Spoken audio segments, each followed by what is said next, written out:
understand something.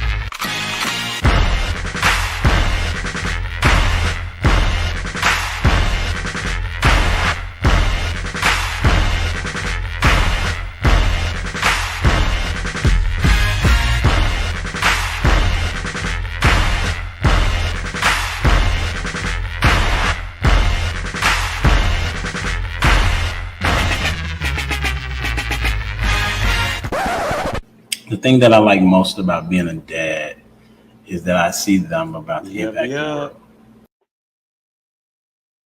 Here we go. Hey, what's up, man? Welcome back to another episode of Humble Dad Podcast, where you already know we keep it real, keep it solution-based, and stay focused on building legacies that last. And listen, today's guest is a certified game changer. He's a powerhouse speaker and an award-winning educator and a coach of champions, and now the author of a brand new book that we'll talk about that every father and every future father needs to read. His new project, and I may get it wrong, but I think it's called Fathers Matter. And it's a salute to real fatherhood and a blueprint for men who want to change the world, starting at home. Man, he's been impacting lives on the field, in schools, and in communities all across the country. And today, he's going to bless the Humble Dad Podcast with some wisdom and some fire. And I believe that you're going to enjoy this as well. And so in this space, we're going to be doing a little bit of something different. And we're going to talk to different people in different backgrounds. So y'all help me welcome my guy, the one and only Willie Spears in the building. What's up, Willie? Where'd you go, man? How's it going, sir? Good to see you, man. Thank you so much for having me on, man. I love what you do. We're on the same team, man, and it's an honor to visit with you tonight. That's what's up, man. Tell me about how's it going for you? Because man. This was crazy. We literally just met today. No doubt. Yeah, it's going great, man. Can't complain. I was telling somebody the other day, man, I can't believe where God has me in life. This season of life is unbelievable, man, even through the ups and downs. And so it's a joy. You know, Father's Day is coming up after Mother's Day. We haven't forgot about the mothers, but Father's Day is coming up in June, man. And so I'm excited about this project to honor my father. I really believe I have the greatest father to ever live. And so it's a great honor for me to honor him. He'll turn 75 years old on Father's Day. And so it's exciting because we get to celebrate his birthday and celebrate fatherhood at the same time. So what made the idea come about and putting it into a book versus doing a video or something, I would guess that's current, you know, like the technology is different nowadays. But wow. Right. Great question, man. I believe books outlive people. And so I wanted something that would outlive him, outlive me, and that my grandchildren, his great-grandchildren, and our great-great-grandchildren could read. And so that was the first thought. The other thought was when he was 70, the pandemic was here. And in Florida, where we live in Panama City, we had a horrible hurricane around that time about 5 years ago. So we weren't able to gather and celebrate his 70th birthday. We had big plans. Me and my mom had these big plans for him, and we weren't able to execute those plans. And so for his 75th, I decided to write this book and take him on a cruise. So we're going to go on a cruise, and this book is going to honor him. So the book started out being his story. It was called The Real Willie Spears, because I'm Willie Spears Jr. And so the book was titled The Real Willie Spears. And I was writing, and to be honest, it was too personal. It was too much information that everyone doesn't need to know.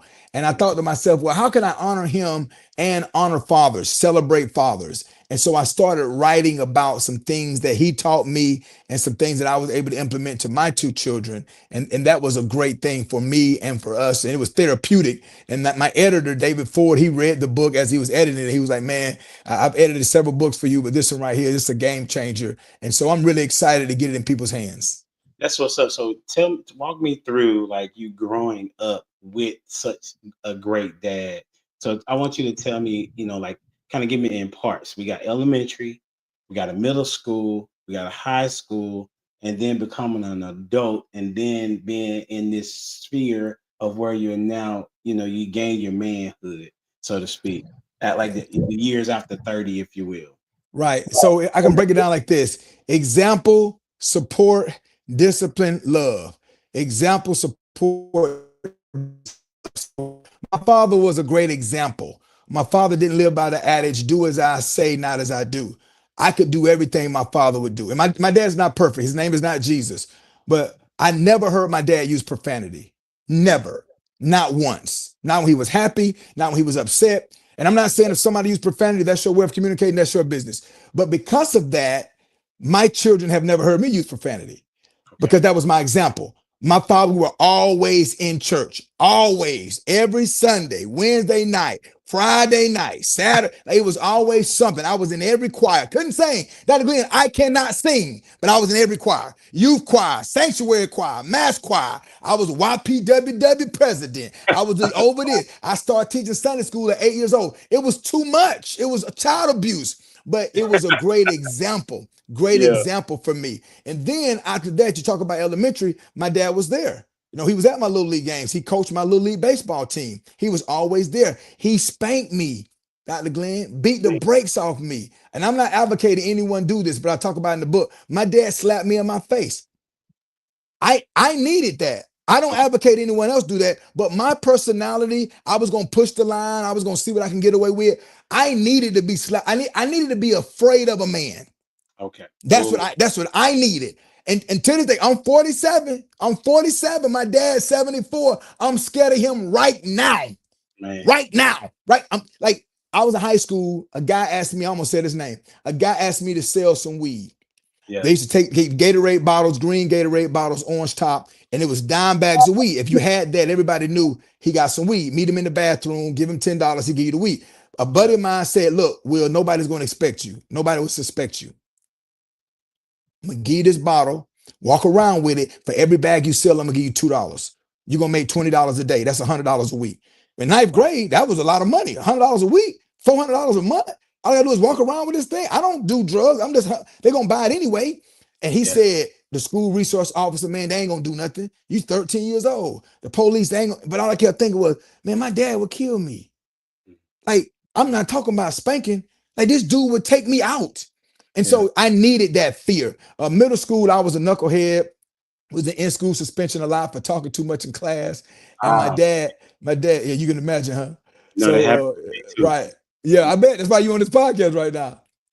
Yeah. But my dad told me he had to drive me to in-school suspension. Back then, we didn't have it at each school. It was in one school in the city. So he would drive me to the school every morning, and he would these horrible speeches that my children get sick of hearing. He would say, they don't have in-school suspension for adults. If you can't learn how to act, you're going to be in a place you don't want to be.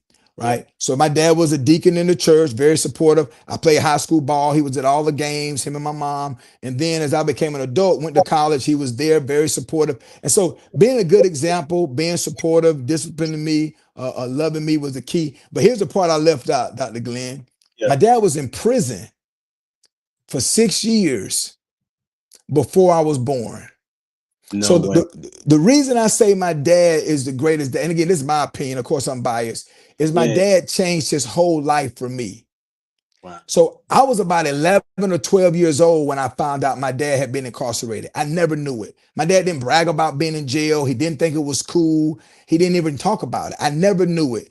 And I met one of his childhood friends, a guy they call Rat. And Rat was saying, man, your daddy was this, when your daddy was in the street. Remember that time you beat that man up, Will? Remember that time the dude had the gun and you slapped him out of his mouth? And I was like, what? Deacon Spears? No, that's not the same guy. And my dad changed his life for me. Because I was born, my dad changed his entire life. He said, I'm not going to the bars anymore. I'm not drinking anymore. I'm not stealing anymore. I'm not carrying a gun. I'm not going to do this because this little boy needs a good example. Yeah. And that, when my daddy passed, and I pray he have 25, 30, 40, 50 more years with him. Yeah. But if he passed before me, I'm not going to spend 3 hours eulogizing him because I tell him every day. I don't have to sit there talk about how great he was, how awesome he, no. I tell him, I was with him today. When we talked today, I was with him at the doctor's office. And so I say all that to say, I want to honor him with this book. But if you read the book, you'll find out a lot of things about me and some tips for all fathers that can help us all. And I'm not the expert. I'm just going by some things that I've observed and the mistakes that I've made in my life as a father. So that kind of makes you an expert. So let me ask you this then. As you're talking about your father, if you had to describe him in 3 words, because you wrote a whole book, so you have a lot of words, right? What would those 3 words be? Good question. Excellent example daily.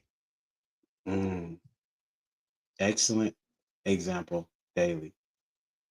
That basically is saying what you just described. Like he was always there and he showed you an example of what to be. Every day, man. My team tells me this right now. Willie, you need to slow down. Last week, so I speak for a living. So last Monday, I was in South Carolina. Yeah. Tuesday, I did 2 presentations in Oklahoma. Wednesday, I did a presentation in Oklahoma. Thursday, I was in Atlanta, right outside of Atlanta. And then Friday, I flew home. And then Saturday, I did 2 presentations in my hometown of Panama City. My team saying, come on, Willie, some months we doing 20 states. Like, you need to slow down. But my dad taught me that. You know, I met a homeless man 2 days ago, Dr. Glenn. I was downtown Panama City, and this guy stopped me and said, "Hey, man, could you spare a few dollars?" And I Yeah. said, "Well," I said, "How old are you, sir?" He said, "I'm 32." I said, "Do you have a job?" "No." I said, "What kind of work you do?" He said, "I'm an artist." So you're an artist? Yeah. I said, "Well, I got a buddy of mine, Terry Morning. He owned a landscaping business, one of the biggest ones in the county. He'll probably give you a job." "No, that's not what I do. I'm an artist." I said, "What do you mean?" He said, "I'm not saying that's beneath me, but that doesn't maximize my gifts. I'm an artist." I said, "Okay, well, so I've had to mow grass, I've had to wash cars for a living. But you want the money I've saved me to just give it to you when that's above you, that's beneath you? That doesn't make sense." So I talked to him for about 30 minutes, man, but about 15 minutes. But the next day I met a woman who's a little older than him. She was homeless. I didn't give her a lecture. She a female. I went and bought her some food, sat down with her. We ate together. We laughed. We joked. I gave her my phone number. I said, "You need Yeah. something, Miss?" Her name was Elizabeth. She go by Beth. I said, "You need something, Miss Beth? Holler at your boy. I got you." Because it's different. But this man, younger than me, able-bodied, not handicapped, Yeah. chilling. Yeah. And I looked at it, he was on the ground. He had all kind of food. He been eating all day. Coca-Cola bottles, McDonald's bags. He been eating all day, right? And so I can't stand a sorry man because my dad worked 3 jobs my entire life. Let me tell you right now, listen, my dad's retired right now. And this is, I'm not saying this to flex. My dad has been door dashing. Our biggest argument for the last year and a half is, why are you door dashing? Currently. I just got him to stop a month ago. I said, "Dad, I retired you. You don't have to work. You don't have to work. You God has blessed me to bless you. You don't have to work." But he needed something to do. He can't help but work. I said, "You need to learn to relax." He told me, look who talking. Look who talking. You were just in Canada and you was over here in Miami, and then I don't even know where you're at half the time. You telling me you need to relax. And so, but I get it honest because he taught me how to work. Yeah. That's what's up. So, what do you think the role of a father is? Well, let me ask you different like this. Why do you think? Now, I think I know, but I want to get your perspective. Why do you think the role of a father is so critical, but often overlooked into today's culture? Well, you know this. The design comes from the Bible, Yes, sir. right? So I believe in the Bible. That's the design. So when you buy something, it comes with a manual. Well, my manual is the Bible. Bible Okay. has an acronym. It's basic instruction before leaving Earth. So I Yeah. just go by the Bible. So the Bible is set up. Now I can show you a lot of flawed, not the Bible's being flawed, but flawed stories in the Bible. The 12 tribes of Israel, that guy had several baby mamas. Right? I can go through. David had 8 wives. So we're not talking about a perfect manuscript. We're talking about a guide. So that guide teaches it works best if the man leads. Okay. It works best. And so I believe a father should be present because things are better. And I seen this the other day. A woman said, "I don't need a man." It was on the talk show, like CNN. "I don't need a man. I'm raising my daughter. Tell her she don't depend on no man for nothing. I don't have to have a man." And the other guy said, "Why are you taking alimony from your husband then?" Oh, yes, I remember this. Right. Your ex-husband, y'all divorced, but you taking alimony every month. I thought you didn't need a man. She said, "But I have 3 kids." I said, no. Ma'am, we're not saying it's a bad thing, but don't act like you don't need a man. Listen, your children need a mama and a daddy.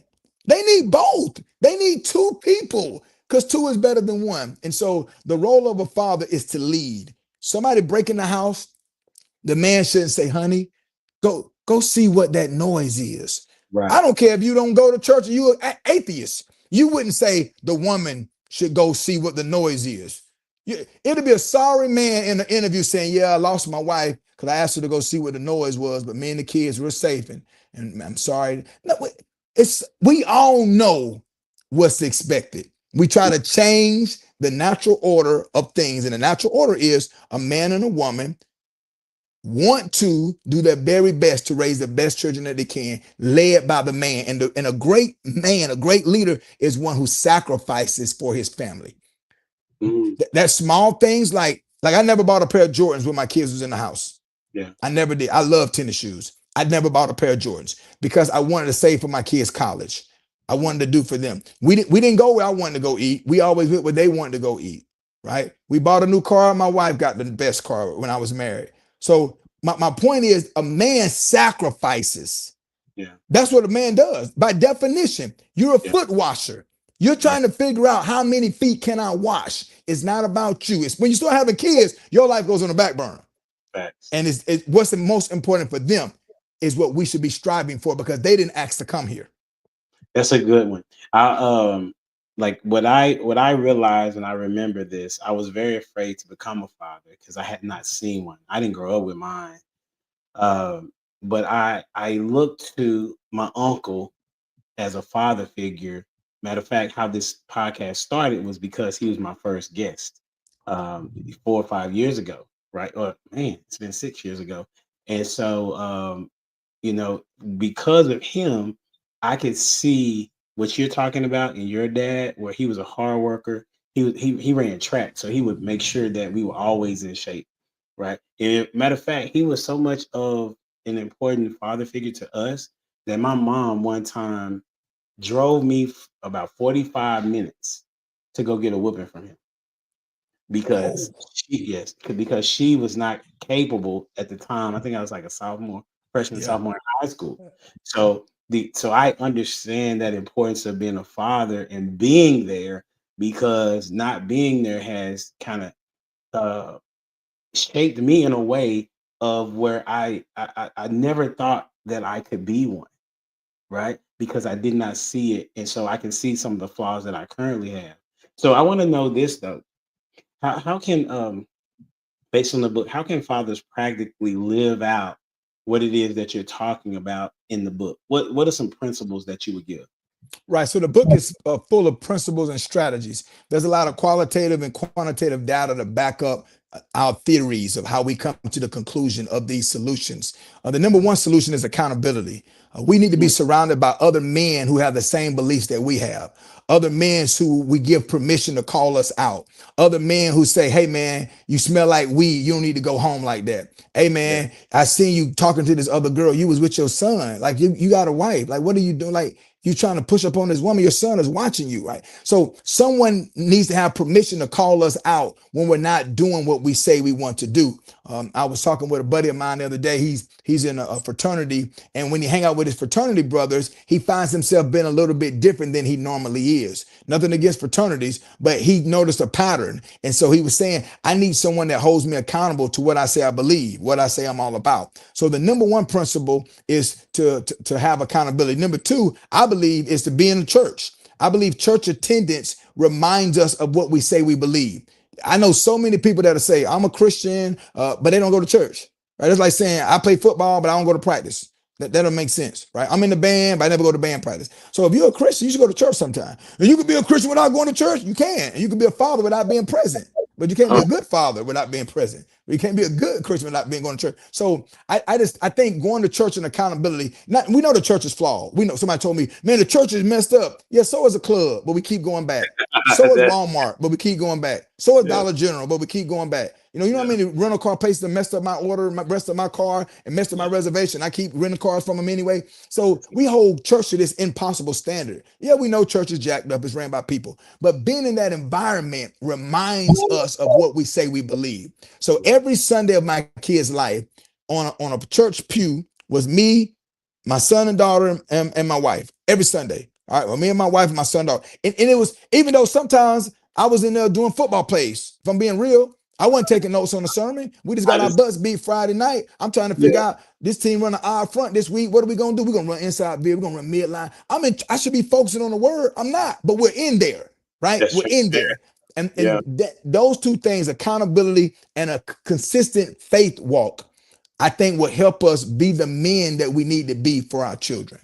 How does somebody find an accountability partner? I'm gonna tell you why I say that, because I've been to churches, and they want the thing that you're saying, and they want people to grow. They want people to have accountability partners. They want people to know the word. But how would you suggest someone find an accountability partner? Man, this is gonna sound very corny, but you have to pray. You have to pray and say, God, send me someone that can hold me accountable. Because I'm going to be honest, Dr. Glenn, you don't know me, but just from us talking, you know me well enough to know this. I can't just listen to anyone.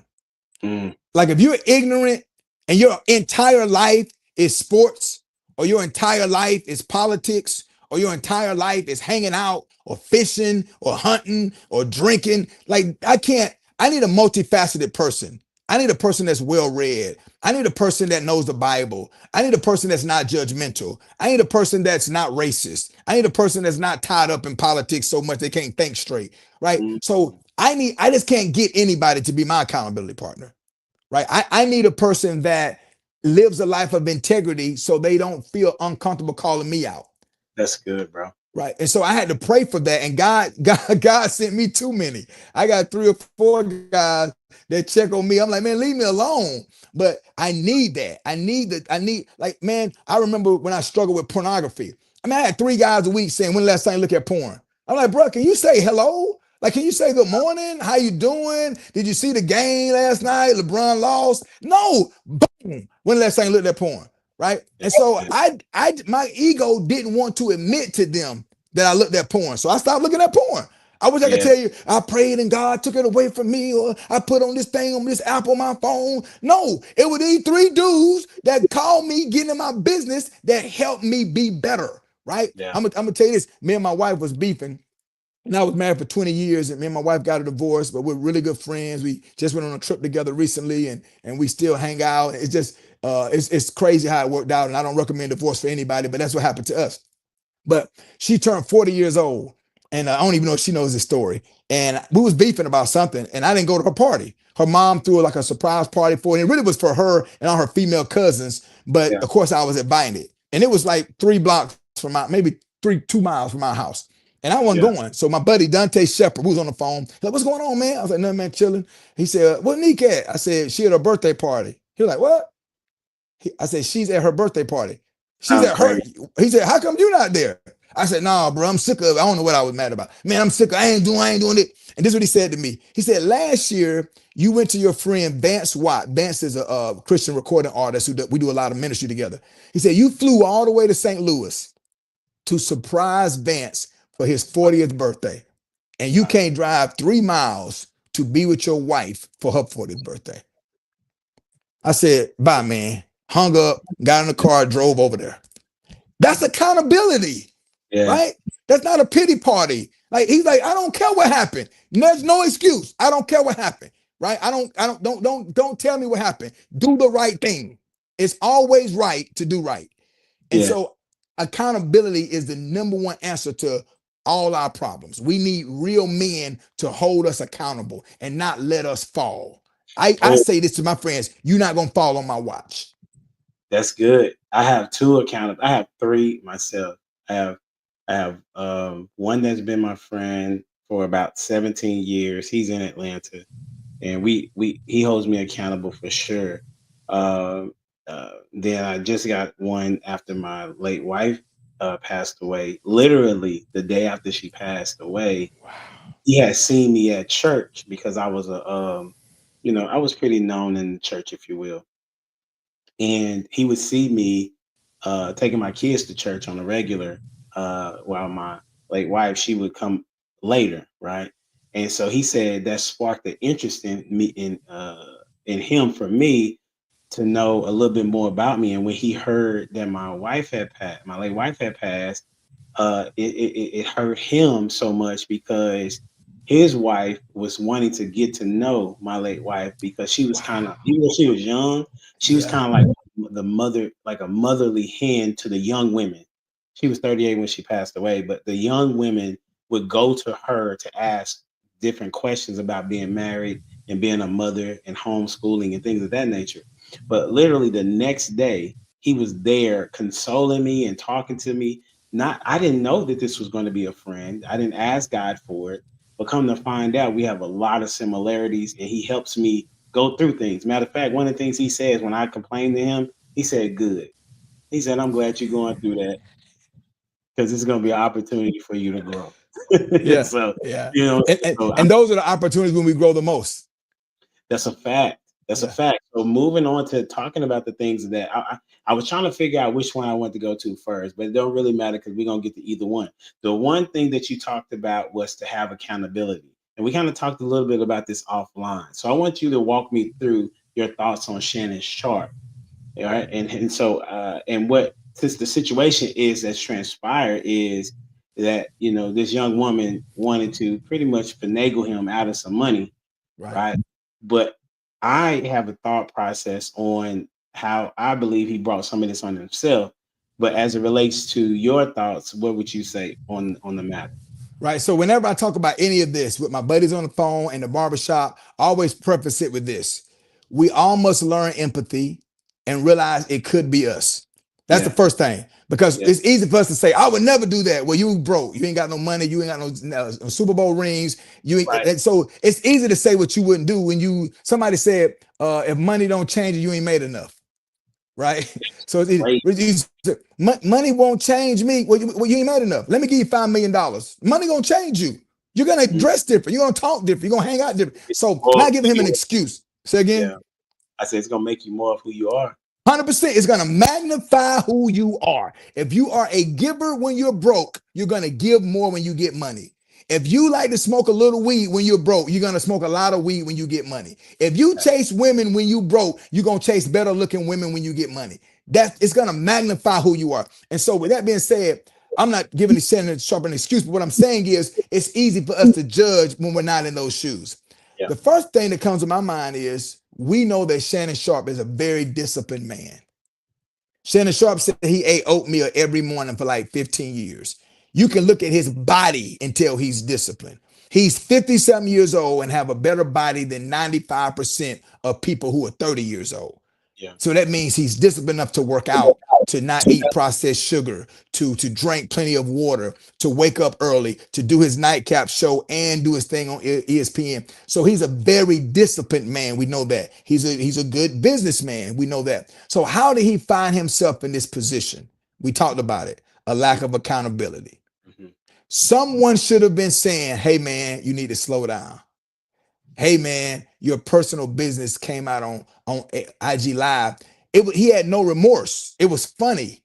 It was funny. And then here's the Oh, thing: going back to Fathers Matter, your yes, children see all of this. yeah, That's the problem. A guy asked me when me and my wife was going through. My wife doesn't need a dollar from me. My ex-wife, has a master's degree in counseling, been a counselor for over 20 years. She got plenty. She's good. She doesn't need me, but except for my business account, she's on all my personal accounts still to this day. Have a debit card, can use any of my money anytime she wants. Why? Because when I met her, I was making $20,000 a year, and now I make way more than that, and she was part of that. That's one reason. Two, she's a mother of our children, and I want her to be happy because I want my children to be happy. I say that to say every decision is based on the kids. mhm, Me and my wife didn't get a divorce until our son graduated high school. But we knew 10 years earlier that things was tough, that we was becoming roommates. We went to counseling, we did all of this. And so I'm saying that to say that if Shannon is thinking about his children, that's good. certain things we wouldn't brag about on the internet. Certain Yeah, things we wouldn't talk about if we were thinking my children are listening right now. yeah, And so I think the number one issue is lack of accountability. Somebody to pull them to the side and say, "Hey man, you getting a little wild. You getting out there." I used to remember on the show, he used to say, when he would cuss, he would say, "Now my sister don't want me cussing now. My sister, she all in the church. She don't want me cussing now." Well, that held him accountable because he thought to himself, my sister gonna say something about this.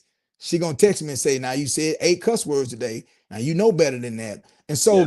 so again, no judgment, but I think the issue was accountability. And now that this has all happened, guess what? Now we're humble. Yeah. Now we're humble. So my favorite book says those who humble themselves will be exalted, but Mm-hmm. those who exalt themselves will be humble. So Yeah. there's only 2 positions, Glenn. There's only 2 spots, the humbler or the exalter. You Yeah. pick. But if you pick to be the exalter, God has to humble you. But if you choose to be the humbler, God has to exalt you. That's good. I don't That's want him to humble me, man. That's a fact. And yeah, that's a fact. That's good. I know that I've been humbled. I was telling you like that. It feels like because I was very arrogant as a youngster for sure, and I used to be a hooper. Right, I was playing sports and things of that nature. And this one time, I had transferred to Texas Tech, right, and I was going to try out for the basketball team. Well, I ended up having a car wreck and coming back to Stephen F. Austin, where I ended up graduating from. And I wanted to try out for the team, and literally my body shut down during the tryouts. That meant that I couldn't try out. So I was like, I was persistent in trying to get to this goal of being on the basketball team. So I worked out and worked out the following season, end up rolling my ankle, and I was done. And but basketball was my mindset. I was not thinking about God. I was not thinking about anybody. I was very arrogant. The way I talked to people was not good at all. My words were not seasoned with salt or anything. And he definitely humbled me. And so with Shannon Sharpe, I could see that here's a moment of clarity that he has to have. The fortunate thing for him is that it's not a true allegation in the sense of what she's proclaiming to have happened, Right. allegedly, right? And Right. so hopefully he takes this as a warning sign to get things in order from a spiritual standpoint. Because when you said that he was um, disciplined in his physical body, but he was not disciplined in his spiritual body, is what came to mind when you said that. That's And good. having a spiritual uh, Discipline. healthiness, discipline, it changes how you move. Like you Yep. literally care about your legacy, which you talked about your kids, and you care about the people around you, and you care about the people that you're about to go impact. So Right. with that, and that is connection to his homeboy. I wonder how you would connect this to Deion Sanders' situation, the Shador, Yeah. because Deion has been on record as being a very, very good father, hands-on approach. Even maybe some would say helicopterish, you Yeah, know. yeah. That's in the book. Get the book. Get Fathers Matter. In the book, we talk about it's a chapter called Sports Dad. Okay, come on, And man. I don't know if you remember this guy, John, I think it's Marinovich. He was, we're about the same age. He was a quarterback for, remember, USC? His dad built him from a kid, made him left-handed. His dad said when he was born, he will be a first-round draft pick. When he was born, he didn't eat any processed sugar, never had an Oreo, never ate McDonald's. Like we break it down in the book. And Sports Illustrated call him the worst sports dad ever to live. So we break down him, we break down Kobe, we break down like all these basketball players like Matt Barnes and Carmelo Anthony and Gilbert Arenas. Their sons are on the cusp of becoming NBA players, right? Yeah, A lot of them are. Bronny James. A lot of these guys are. And so yeah, we talk about that in the book, and you said it on the cusp of being a helicopter parent. And he said, I think it's Tamaron, Cameron Hall.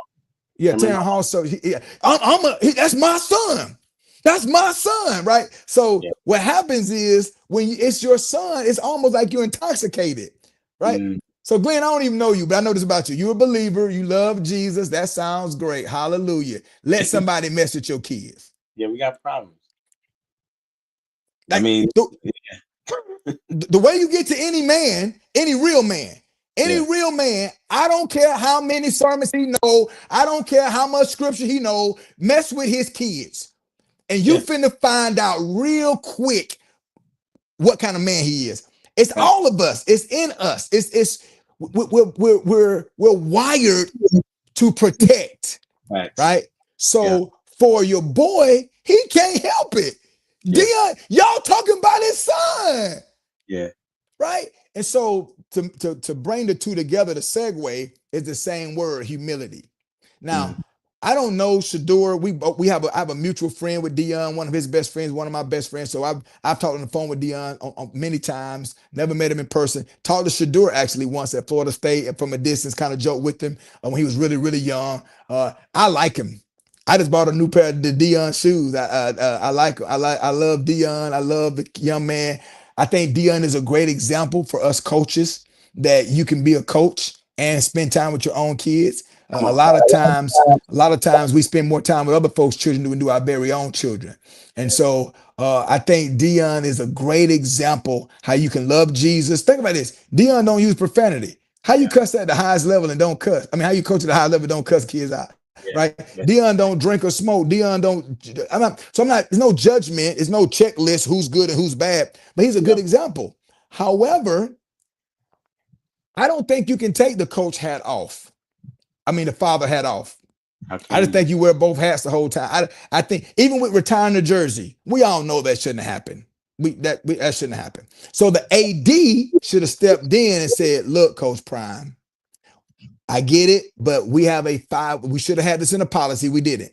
We have a 5-year grace period. After someone finishes playing, we have to wait 5 years, and then a board votes on whose jersey gets retired. It's too much power to give a father. Why do you think these travel ball leagues are so full of people? Because somebody's son is trash. And so he didn't make the team. So his dad gonna start his own team and get the neighborhood lumber company to sponsor it. And there is Larry's Lumber Company's travel baseball team, and everybody on the team is trash. But it's my son, and they cheated my boy. No, your son trash. So I don't blame Deion. It's his son. So here's the thing. We know this. All the videos are coming up now. When Shador says at a press conference, if y'all want to turn your team around, bring me in. Y'all seen it's been done already. I turn teams around. That's what I do. Like, no, you don't. Even if you believe that, you don't say it. But you're say it again. Say that's your word coming back. Humility. Right. 100%. So your dad has been able to say whatever he wanted to say his whole life, but there wasn't as many cameras around back then. Right. So now everybody has receipts, because whenever somebody say that Deion's team's going to lose, he call them out. He call out reporters. He said, and now the shoe is on the other foot. And so I remember when LSU girls had that great season, they was talking so much noise. I was like, y'all need to calm down. And the next year they got mollywopped. Right. So it comes back on you, especially in sports. Nobody stays at the top forever. I really believe this. This is what I believe. If Tom Brady would have went number one, he wouldn't have become Tom Brady. Okay. I really believe that. I really believe that humility molds us into who we're supposed to be. And in one of my books, I give an analogy that I stole from a guy named Bishop Wade, where there's my mom, this is true, my grandmother baked biscuits, and she would take the dough and beat the dough.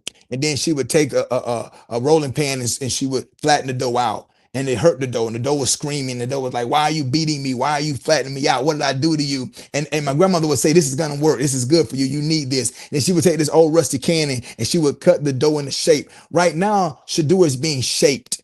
He's being shaped and molded. He needs this. If Shador would have went number one overall, we would have had a hit song today, another reality show, another book. Like, there would have been no humility, and we all need humility. The process is more important than the final destination. But after my grandmother was cut these circles, she would put it on a cool baking sheet. And the dough thought it was over. The dough was like, we good, baby, finally. But then the dough didn't know that adversity makes us rise to the occasion. So the heat from the oven will cause the biscuits to rise to their full potential. Right now, Shador is going through all of this. I heard him in the interview today. He was so humble. I'm so grateful for the opportunity. I'm so grateful to get a chance. Right. And not to go too deep with you, but I believe Tim Tebow, who loves Jesus, Michael Sam, who was gay, Colin Kaepernick, who was the face of Black Lives Matter, and Shador Sanders, whose father is rich and some say he's entitled. Some say he's like a spoiled brat. Those four have one thing in common. They're distractions. Yes. And they're backups. You can't be a backup and a distraction for a coach. A football coach don't want to answer questions about Tim Tebow faith.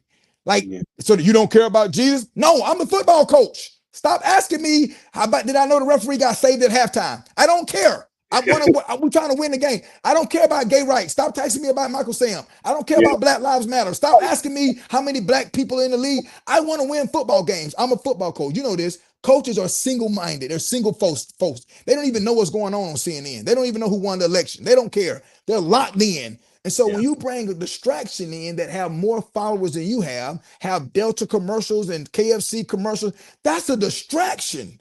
Yeah. Because everybody has a podcast and everybody gets to say they lost 2 games in a row. Shador should be starting right now. Did you see the music video he put out? And his brother following him around the locker room as he sits the bench. Like, who wants that? Right? So humility is attractive. Gratitude is attractive. I think he's a great young man who just got a little hell of himself. And we all have done that. We all have. I say this and I'll be quiet. So have you ever coached? Not sales, not necessarily sports, but sales is coaching.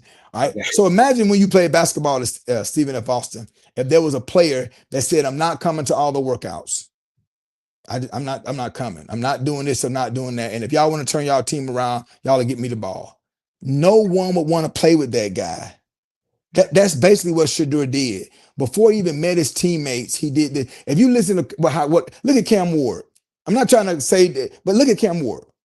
Plain suit, one thin chain, wire headphones like I had when he got off the plane. Very emotional, happy to be there, honored. But how did that happen? He was a no star. Happy to have an opportunity, happy to have another opportunity, happy to have another opportunity. Now, when Shador was in high school, he was going to go to FAU. Yes. Like that was the school he was going to go to. FAU. And he's only played for his father. Now, do I think he's an NFL quarterback? Yes, I do. Yes, I do. Do I think he's elite? Not yet. But most of them are not.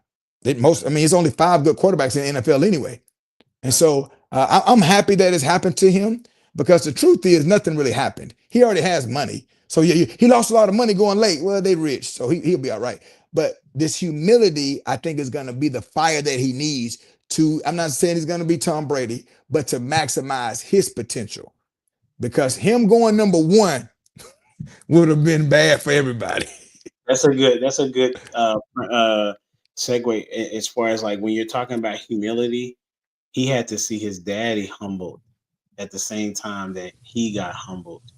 And his dad's influence was definitely on him as it relates to how he carried himself with his moxie. And to some degree, he had a reason to do it.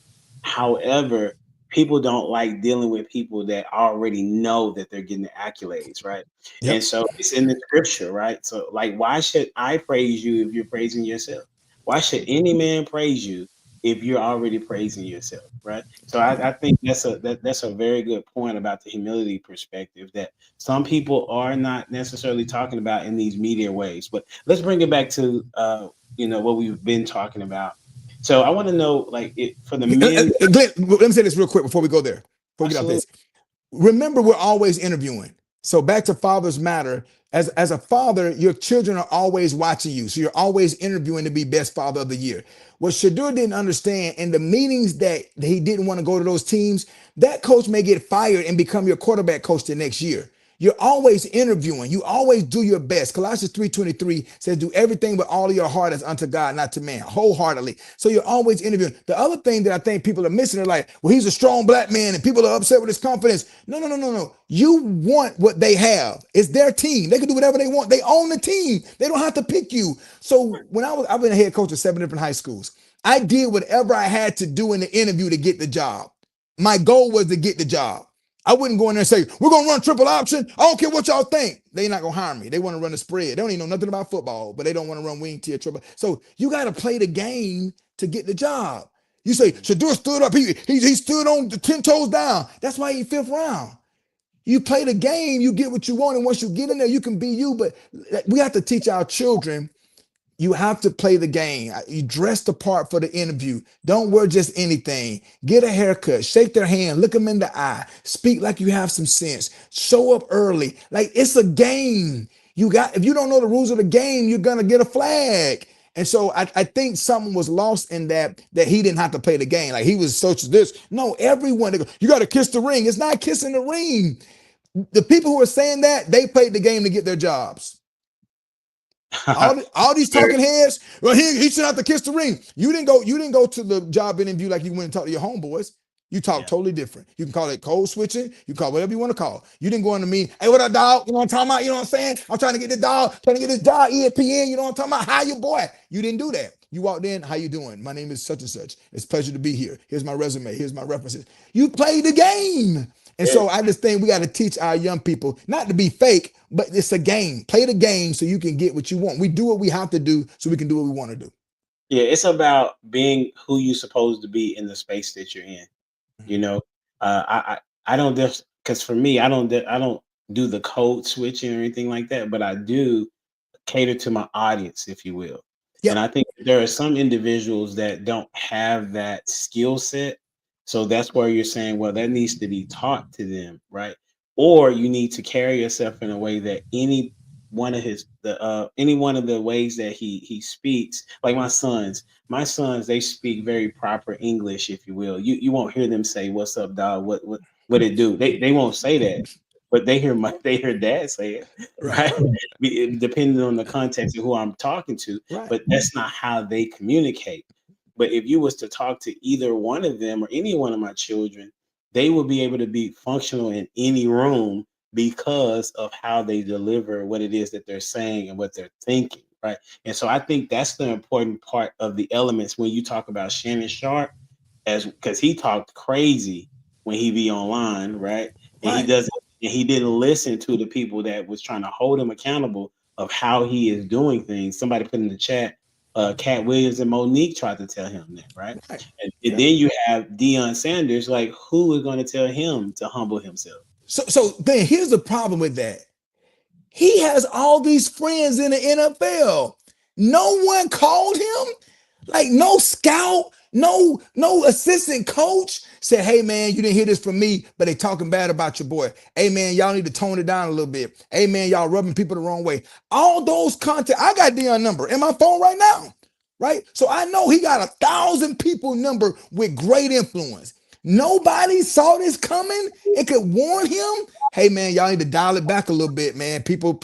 I mean, I know, I get it. Y'all cool and why I get it, but for this. Play the role. Maybe don't retire the jersey right before the draft. Maybe wait and after the draft do it. Like nobody called and warned this man, so it lets you know who your true friends are. That's a very good point. So as we get back to not necessarily celebrity, but it all kind of entwines together because we talking about this fatherhood thing. So for the men who are listening and didn't grow up with a father, what advice would you give them about building a legacy for the next generation? Great question. I think we inherently know what's right to do as a father, without even having a fatherly example. I just think we know. Okay. Yeah, I think we know that we should provide for our children without having a fatherly example. I think we know we shouldn't break the law without having a fatherly example. Now I had a father, and my father never said "I love you" to me. I met with a gentleman today. He's probably 64 years old or so, and his father just passed, and he started crying. And this guy, he does international ministry, and he started crying. He said, Willie, my dad never told me he loved me. And so we can have a father and still not have a great example, because that generation, it was soft to say "I love you." Like you don't say that. And so with my son, I told him all the time. With my daughter, it was easy, of course. But my son's about to be 20 years old. But until he was like 17 years old, I still kissed him. I grab him and kiss him on the forehead. And I said, "I love you, bro. Come on, Dad." I said, "Bro, you can't whoop me. Like, stop squirming. You too little. Stop. I'm going to kiss you on your forehead. No homo. I love you. I'm your dad, right? I don't got to wait till you about to die. You in the hospital to tell you I love you. I love you." And so, but that's one thing my dad didn't do. Now, he tells me he loves me now, but growing up, he was just stoic and all that. So even if we do have a father, doesn't mean he does everything right. I think to answer your question, the Bible helps us. We can find godly examples there. And that's why I said go to church. So when you're in church, you had an uncle. You might could find an uncle in the church. There were these two guys in my church I was 15. They were 25. Lorenzo Martin, and David Presley. They were military police in the military. They were unbelievable examples for me. Although I Yeah. had a great dad, my dad was lame. He wore these big deacon suits. He was corny. He didn't listen to hip hop. I had to have the same haircut my whole life, the haircut that I have now. He was lame. Yeah. These dudes was dope. They wore J's. They hooped. One of them had a ride with mirror tint on it. Like they wore earrings. One of them wore earrings. Like they were like, I ain't know Christians could be this cool. Like Yeah. they showed me, bro, you could be a Christian and be dope. You could be a Christian and we would go out to eat with him. Me and the pastor's son would hang out with him a lot. And I remember we was at Ryan's Steakhouse once. And the waitress, she was bad. Like, bro, she was a baddie. She was, Yeah. I said to Mark, I said, they gonna look, dog. Bro, they gonna look. They ain't that saved, dog. They finna shoot they shot tonight. And this waitress was waiting on us. She wasn't flirting, but she was very, hey, how y'all doing? It's good to see y'all. And she smelled good. And me and Mark, we like 15 years old. We just looking at each other like they never did. They prayed for the lady.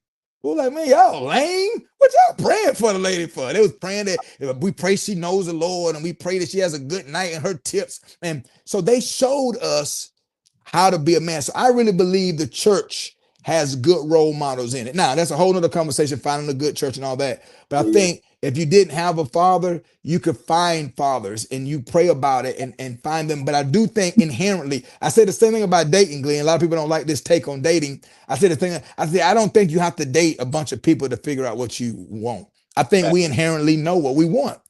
We really do. And we don't have to go fishing in 40 ponds to find the right fish. We know what we want. And I think the same is true of a father. And I think there's a conviction in all of us when we do something we ain't got no business.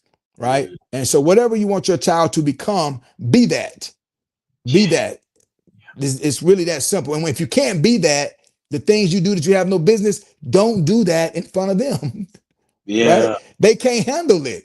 They just can't. Yeah, that's really good, bro. Like these nuggets, I had put that up. Somebody said, you got to listen and come listen because there's going to be some nuggets dropped for sure. Because what I hear you saying is that there's a lot of God in you that you probably just not listening to. Yes, sir. And all of us. That's why when we get buried, they lie us on our backs. We can look up to the one who created us. We all have some, even if you never went to church. Let me tell you this about everybody, black, white, conservative, liberal, everybody. No one will ever say it's cool to molest children. Right. I don't care if you're agnostic. I don't give a crap what your faith is or lack of faith. You will never find a person in their right mind that will say, yeah, I'm 36 years old and my girlfriend is 11. Right. No, that would never happen. And you also would never have somebody say it's cool to kill innocent people. Like you should just go around killing innocent people or hurting old people. You would never hear somebody say, man, I'm 26, right? And we beat up this dude. He was 95, man. We beat the brakes off of him. That guy, no one would think that's cool. No one in their right mind. And so that's the God that's in us. Yeah. Inherently right and wrong. We know. So when it comes to your children, like even spanking them, like they have a soft bottom for a reason. That's the spanking pad. That's what we're supposed to hit them. Pop, pop, pop. No, don't do that. Right. And so again, I know this 225 and people don't believe in spanking and that. I'm just talking about me. All right. This dude named Joshua, he said, but me and my house, we're gonna serve the Lord. So in my house, if I didn't beat my son, he wouldn't be the man he is today. Bruh. And one time I beat him too hard. I cried. I was in the bed with Neek crying like I think I went overboard this time. And I told him, I said, I'm sorry. And I wasn't out of anger. He had on these thin pajamas and he lied, just flat out lied to me. He had a belt. I hit him with his belt like 8-10 times, but I hit him too hard. And so I told him I was wrong. You mess up, you fess up. But he needed spankings. Yeah. He needed that. Somebody put in there, spanking is biblical. I'm gonna say this real quick story. My son was told in pre-K or kindergarten, he couldn't go outside at recess. He got in trouble. So when recess came, he was just sitting there and the lady said, turn around. You ain't going outside. He walked up to her. Can I ask you a question? And this little slick joker said, what's that? She looked over there. He ran outside, climbed on the dome and got on the top because he knew the woman couldn't get up there. She was a heavyset woman. She couldn't get up there. So they called me and I told them, do not call me unless it's an emergency. Call mama if it's minor. You call me, I'm not asking questions. I'm coming to beat the brakes off of him. So when you call me, it needs to be something extreme. So they called me, Coach Spears. Kenneth wasn't supposed to go outside. He ran and got. So I went to the school. I had to drive 30 minutes. I went to the school. I checked them out. We went in the back. I had a little. I'm in my truck. We went to roll down the street. Went down this alley. We sat in the back seat and we read the Bible. I think it's Proverbs 22:6. Say, what does it say, Kenneth? If I said, sign it out. I said, it says, if you spare the rod, you hate your child.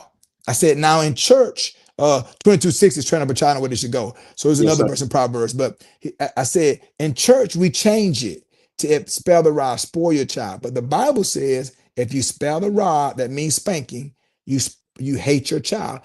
I said, KD, do I love you or hate you? You love me. That's right. And so since you was disobedient to an adult, since you ran on the jungle, you knew what you were doing. I have to, if I love you, I have to discipline you by spanking you. So I pulled his pants down, turned him around, hit on his natural bottom by 5 good times. Whop, whop, whop, whop. Gave him something to wipe his face, took him back to the school, checked him back in. So years later, when the high school called me because he acted a fool, he knew what time it was. There was no, I wonder what he's gonna do. No, you've seen this movie before. You know what's been about to happen. Right? That's all I care about in life. You're my legacy. If you're a sorry husband, that girl should come to me and say, hey, listen, Mr. Spears, your son won't mow the grass. Your son won't take out the trash. Your son don't want to play, he want to play video games and smoke weed all day. Why did you hand me this worthless man? That's not gonna happen. I'm gonna hand her a king, and she gonna say, thank you, Mr. Spears. You and your wife did a great job raising this joker. He protects us, he loves us, he's vulnerable, but at the same time, he's confident and he loves the Lord. Not perfect, but man, he's a real man. That's my job because he didn't ask to be here. Facts. That's a guy by the name of Kirk Cameron. I remember he came to our church. For those that don't know, he was back in the day growing pains. And we was at this conference at our church, me and my late wife, and he communicated it like this. He said, you have to remember as parents that you are literally raising somebody else's husband and wife. Say it again. You're raising someone's husband and wife. Yes. So that has many times been in my mind, in my head, and I communicated to my kids. I said, listen, I am trying to prepare you for whoever it is that God has in store for you. Go ahead. Yeah. Think about this. So TD Jakes just stepped down, right? Yeah. So Sarah Jakes was picking his replacement years ago when she met that guy. That's crazy that you said. Think about that. Yeah. She was saying, okay, who gonna take over Potter's house when my dad stepped down? Who gonna be standing beside me when we lay my daddy in the ground? I'm picking that guy. So muscles and a mustache cannot be the prerequisite. It has to be more than that. It has to be more than waves and six. He's got to be 6 foot. He got to have a 6-figure income. Got to drive nice. It has to be more than that, right? And so we like Taylor Grace, our daughter. She knows the standard, and we're not settling. We're just not. It's not. It's too important. I did. Listen, I'm with you, bro. I communicated that to my oldest daughter. I said, listen, we not dealing with bums. You know what I'm saying? You have too much to offer, and you've been raised in a certain way that we not dealing with bums, you know? So that's a very good point that you make, that you got to prepare them now for what's ahead later. So as we transition, I don't know how much time you have because we ain't even talked about it, but this is really good, my guy. So I got you, man. I got all night. I'm like Lionel Richie, baby, all night long. That's funny. That's good. So I wanted to know, there are I've talked to men that are not in their children's lives. I don't hang around those type of guys, but there are guys out there that are like that, right? And so if they're failing to reconnect, how would you suggest, where should they start? They should start by writing a letter. It's hard to argue with a letter. It's easy to argue with text, to block somebody. That's easy. But write a letter. Even if they don't read the letter, the effort lets them know you care. I think being a father is the most important job in the world. And so we ought to exhaust every piece of energy we have, every opportunity to do that. Even if we've messed up, Say I'm sorry. Say I was wrong. Say please forgive me. Even if you're not wrong, even if it's the mom, still fight for your child. Because this is the reason, Glenn. They didn't ask to be here. Like the child never asked. And if you say, yeah, but my baby mama tripping, you picked her. Yeah. Nobody made you lay with that chick, bruh. You saw her at the club or at work or whatever, and unless her name is Mary and your name is Joseph, you chose to have a baby with her. And Yeah. so since that happened, you have to deal with this, right? And the way you do that is you go out of your way to build a relationship with your son. You go out of your way. You sacrifice. You give up what you want. It's so important. Why? Because it's not their fault that they're on earth. It's your fault. 100% your fault. And so you're a sorry man if you don't take care of your responsibility. Glenn, if you and I was eating somewhere, I'm eating with Dr. Glenn, and we get up from McDonald's. We get up and you take your trash, I leave my trash. Yeah. You're gonna look at me some kind of way. I will. Like, Spear, I mean, what you doing? Bro, I ain't taking that. Somebody else gonna do that. Bro, I'm good. Right? And that's something small. So you telling me I make a human and I'm not gonna look after the human? I'm not talking about buying J's and sending a check. I'm talking about spending time. Children spell love Time. All day. That's how they spell love. They don't spell love with J's and Facebook posts. You have to be present in their life. My daughter wrote the foreword to the book. Man, Oh, wow. I cried like a baby. Wow. This joker, first of all, she's a phenomenal writer. My daughter published a book when she was in middle school. Phenomenal writer. This joker says, I didn't know what to talk about. Should I tell him about the time my heart really got broken that he doesn't know about? I'm like, what? Should I tell him about my real struggles in life? I'm like, what? Should I tell him about the things that I masked that he has no idea about because I do a good job of hiding? I'm like, oh my goodness. Then she says, or should I talk about how he didn't know I was watching, but he never missed a game? He didn't know I was watching, but he was praying for me. He didn't know I was watching, but he showed me what a real man is. He didn't know I was paying attention, but I heard him praying to Jesus and praying over me. Bruh. Sid. Yeah. She didn't say Yeah. my dad was perfect. My dad did everything right. No. She said he didn't know I was watching. I was paying attention. Yeah. And so I'm like, wow, like she gets it. Yeah. So that's the example. And it's gonna sound crazy. I'm not recommending this for anyone. I'm talking about my situation. Tanika and I were not getting along. One thing that we lacked is we were not in love. No counseling session we went to. No one ever said, can you live without her? Or can you live without him? They were like, how do y'all feel about finances? Y'all on the same page? What about faith? Y'all on the same page? What about rearing children? Y'all on the same page? Y'all are both professionals. Y'all are both black. Y'all are both this. Y'all be perfect together, right? So somebody forgot and it should be common sense. Are you madly in love with him?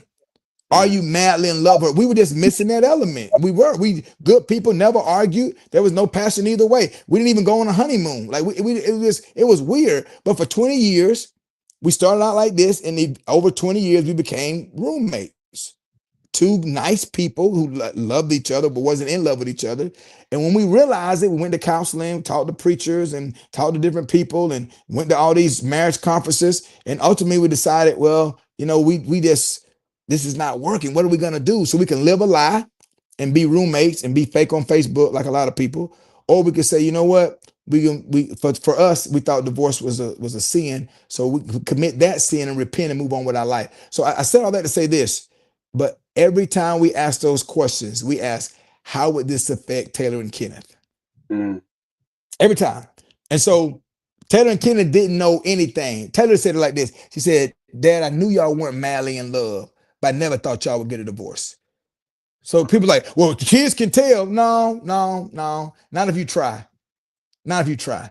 Not if you try to do the best you can to not mess them up because they did not ask to be here. And to be honest with you, Dr. Glenn, we still may have messed them up. But we had to ask ourselves a question. Will we mess them up more by staying together? And they say, I don't want that. I want a marriage that thrives, not just survive. Or will we mess them up by getting a divorce? But we still in a group chat, all four of us, me, my ex-wife, my kid, we text, we joke, we like, so we eat together once a month. We try to, we missed last month, but about once a month, we eat together, all four of us. And I say all that to say this, it's not about us. Mm, And some people disagree with that. I gotta live my life. I gotta do what's best for me. I gotta look out for me. I gotta live my best life. That's good for you. For me, Taylor and Kingdom didn't ask to be here. So I gotta do what's best for them. that's good. That's a good way of looking at it. I mean, I definitely understand the perspective. So as we talk about your father, I want to know if your father could hear one thing. You may have told him this today already. What would you want him to know? Oh wow. Two things. So my father got a divorce after 20 years of marriage. So he's heartbroken because he believed that I did it because he did it, that Okay. he made it okay. So that I want, and I've told him this. So the first thing would be that this is not because of you, right? Because he really feels like if he wouldn't have got a divorce, then I would have never got a divorce. He really believes that, and who knows, he could be right. So that's the first thing. The other thing is, and I show him this every day, but that I love him more than life itself, right? So Okay. I love my dad so much, and like I hugged him today. We kind of wrestled a little bit today. I was at his doctor's appointment. He had prostate cancer. I lived in Montgomery. I was almost every Monday. I think he had 46 treatments or something like that. Almost every Monday, I would drove to Panama City for a 5-minute radiation treatment. It was that Mm, important to me. And I know that if he leaves this earth before me, I'm going to be devastated and I'll be depressed. I pray I don't. I shouldn't even speak that, but it's going to be very hard for me. I miss my mom so much. I can't imagine people who don't have their mom or dad. So I would just want him to know that he really showed he loved me by changing his life for me. mm, Like imagine smoking and drinking, going to the club, running women, carrying a gun, robbing folks, beating up people, not doing whatever you want to do, and then cold turkey saying, "Nope, this little fella didn't ask to be here. I'm gonna marry his mama. I'm gonna get me an honest job. I'm gonna stop smoking and drinking. I'm gonna stop cussing. I'm gonna go to church every Sunday. I'm gonna stop running women. Why? Because of this guy." yeah. Like to me, it's the ultimate sacrifice, man. I see so many people not willing to change their life for their children and think their children. And people tell me, well, I did this and that. My kids turned out all right. We have to define what all right is, right? Like That is true. what's all right? Like no judgment, but your kid live with you. He 46. Is that all right? Right? He has 5 kids and 4 baby mamas. Is that all right? He don't raise his kids. Is that all right? You know, he's Right. 46 years old in the club. Shoes got stepped on. He ready to fight. He throwing up his set at 46. No, no, say it again. Is that all right? I don't fight, Glenn. I'm Yeah. 47.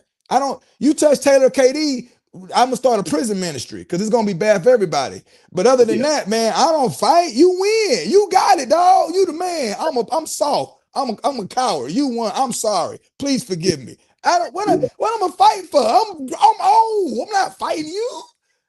Right. That's hilarious. What's the point, right? There's nothing to gain from it for sure. And so this is good. The things that I'm hearing, I can literally, as you're speaking, I can see the stories that you're communicating and the love for your family, which is phenomenal. So I have three fill in the blank statements that I'm gonna ask you, and then I got two more questions after that I ask every father. All right, and then we'll be out of here. Once again, don't forget to like, share, subscribe to the channel, all that jazz. Go check out Willie Spears on all platforms. And where can they find the book at? Because I know WillieSpears.com is pre-order. So on there you June 15th, you can get it on Amazon. That's the day it comes out. But if you pre-order it, you'll have it before June 15th. So WillieSpears.com, click on store. It'll be like the fourth book on there. I've been blessed to write 20 books. And so this is our 20th book. But yeah, WillieSpears.com, you can get it pre-order. It's called Fathers Matter. You can read the synopsis on there. And we use an analogy. I won't go into it now because it's kind of long, but I give you the short version. A lot of people know who Patrick Mahomes is, but they don't know who Creed Humphrey is. So what we say, and I got this from Steve Baggs Jr., women give birth, but men give the seed. yeah, So we're both important. So the book is not a mother bashing book. It's a book about us being on the same team. So Creed Humphrey is the center for the Kansas City Chiefs. He has to snap the ball to Patrick Mahomes. Now we don't know his name, Just like we overlook fathers, and we know the quarterback, the mom, we know that, but the center has to give the ball to the quarterback, or the play doesn't start. Yeah. The father has to give the seed to the woman, or the birthing process doesn't even start. And so we're That's, both equally important. But yeah, you can find it at williespears.com. that's what's up. So here's the first one.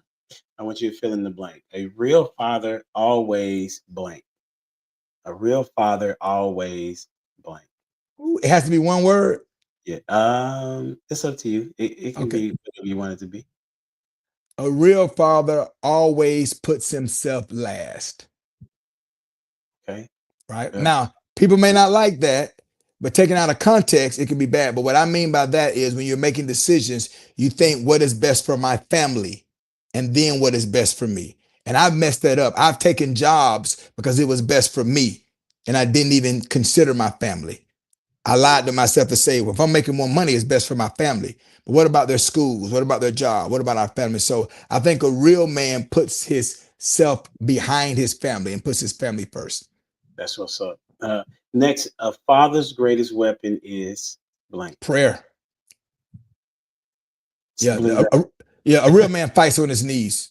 I mean, well, I'm praying for Taylor's husband right now. When that joker come to me, I'm like, no, I'm praying. You're not him. So you can kick rocks. Or it No, you're may not be him. him though. It Yeah. might. No, I'll know. I'll know. It ain't him. It ain't him. She'll know too. No, I'm just kidding. But yeah, There's- I pray. I pray for their future spouses now. I pray for their safety. You know, they live by themselves. They're roommates. They have an apartment, and they're 19 and 20, so they're young. And so we I think a father's greatest weapon is prayer. I think that's going to help you be a better husband, or a better boyfriend, or a better co-parent.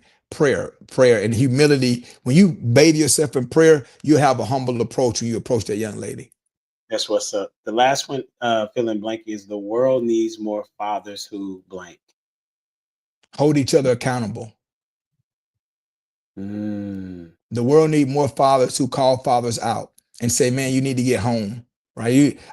One day, man, I had a speaking engagement in Jacksonville, Florida. Jacksonville, I'm in Panama City, Florida. They're an hour ahead, and it's yeah, about a 4-hour drive. So instead of driving over, like when I was in the home with my family, I never wanted to not be there. So I didn't go the day before. I just woke up 2 a.m. and went. So I woke up at 2 a.m. to get there in time to speak. And I drive, it's a club in Panama City. And I drive right by the club. The little overpass takes me by the club. It's 2 a.m. The next day is the first day of school. And there are over 250, 300 cars at this club at 2 o'clock in the morning. There's some fathers in there that someone should have been holding accountable and say, hey, man, you need to be up and alert tomorrow morning. Well, actually later this morning, when your child goes to school, you need to walk them to the bus stop. You need to show them that education is important. So I just think men need, the world would be a better place if men would hold other men accountable, not look for flaws, but call each other not out, but call each other up to greatness and being better fathers. I mean, I'm gonna tell you this, man. I was a coach for years. The saddest thing was senior night, when we would have players who mom or dad didn't come to walk them out for senior night, and they had to walk out with a coach. Man, I hated that. I hated it for that kid. So I think the world would be a better place if men would hold each other accountable as fathers to be better. that's really good. I like that one. I got two more questions for you. The first question is, what TV show, reality show, dad that you can think of that you would compare your own parenting style to and your dad's parenting style to? Oh Any man, person that oh man, you would know. that's a good one, man. And I know he's done some questionable things off the screen, but Bill Cosby is Okay. is similar to my style. I'm kind of funny with the kids, but hold them accountable, and kind of let them mess like kind of let them tell on themselves. I know the answer, but I kind of let them tell on themselves. And so that's kind of me. My dad, I'm trying to think who was a very strict dad. You know, my James, good times. who? James Oh yeah, very good. Yep, Red, that was him. Red Yep, Fox. yep. Red Fox was kind of funny. My dad didn't laugh. He laughs now, but growing up, man, my dad did not laugh. Yeah, good times. That'll be perfect. Yeah, my dad was a lot like that. very hardworking, didn't play the radio, didn't joke. Nothing was funny. Everything was serious. You know, and far as faith, my dad, every Saturday I had to study my Sunday school lesson. My dad was a Sunday school superintendent, so at 8 years old, I was teaching Sunday school. But I'm grateful for it. Now, I mean, I couldn't get a hair, I couldn't get a curl. Everybody had a curl. I couldn't get an earring. I couldn't get the parachute pants. I couldn't get J's. I thought my dad was so strict, but my dad was teaching me stop copying everybody else.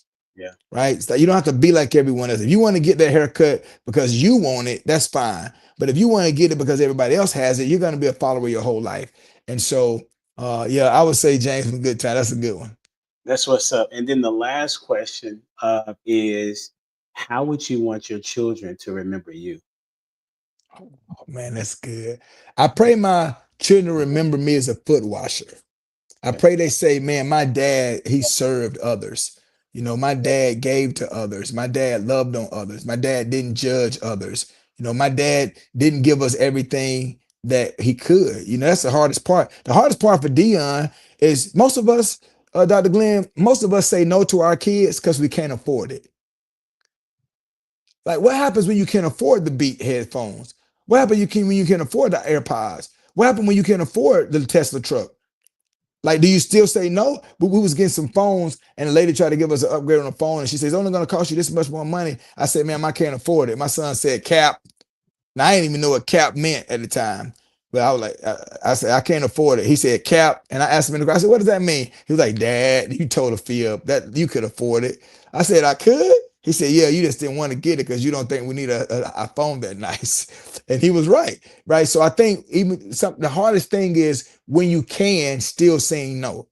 That's the Mm, hardest thing for, like, when you see your son falling off the bike, do you stop him from falling or do you let him fall and scrape up his knee? Right? When you see that your daughter is gonna get her heart broken, do you prevent it or do you let her get her heart broken? When you know they're going, like my daughter went to Valdosta State. Me and Tanika said that ain't a good idea.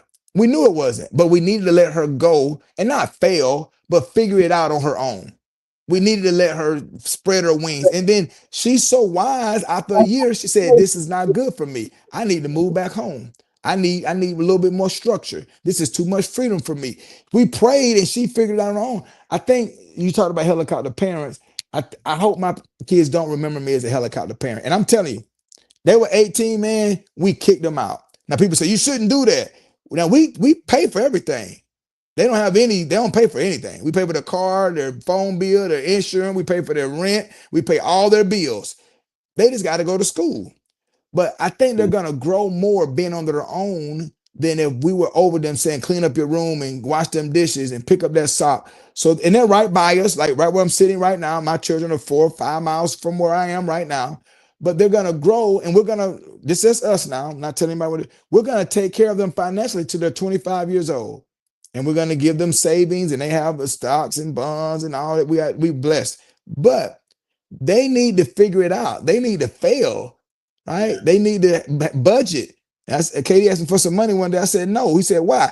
I counted the bags in his car. Starbucks, Chick-fil-A, Taco Bell, that's McDonald's. That's $15 a bag. You had the money, you spend it. You should have made bologna sandwich and ham sandwich like I did when I was in college.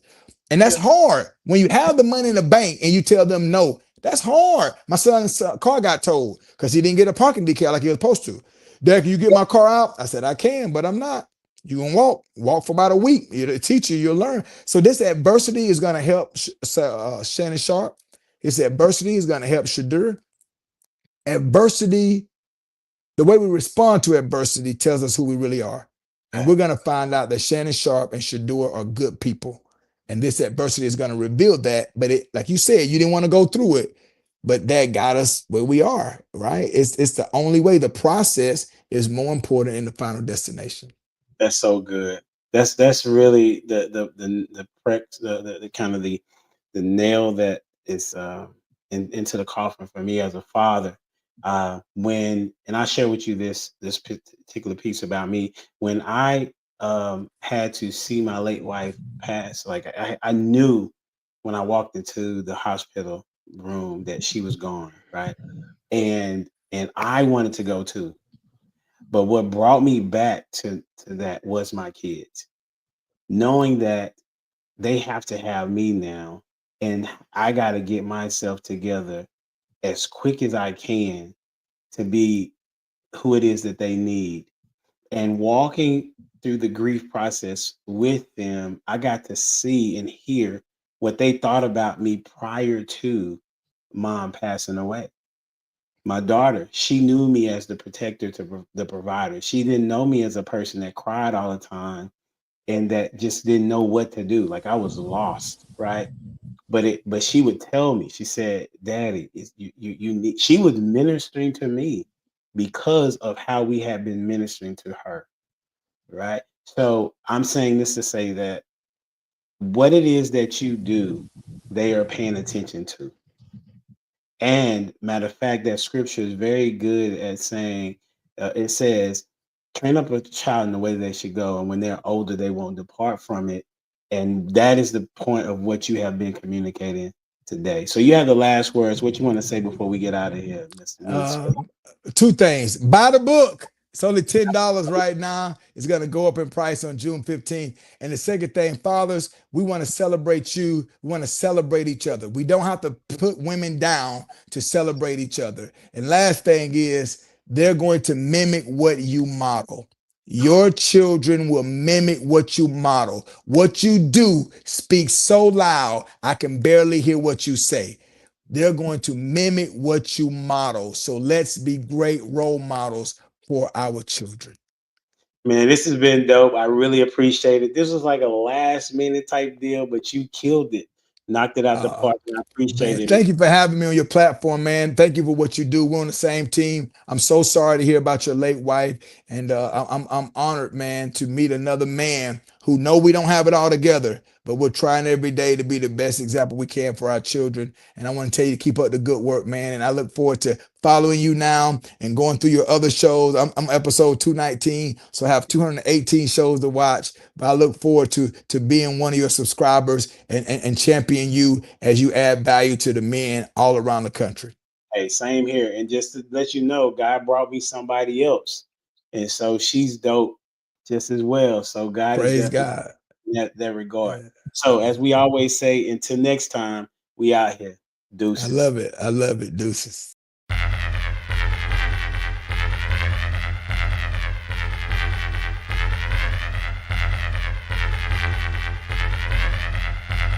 The boy is dangerous.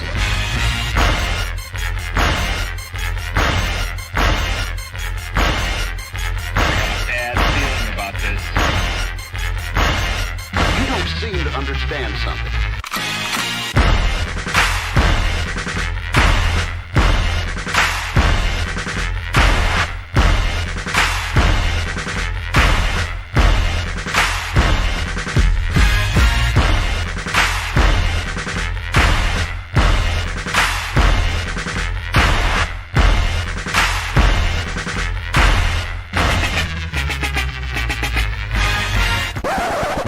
The thing that I like most about being a dad is that I see that I'm about to impact the world.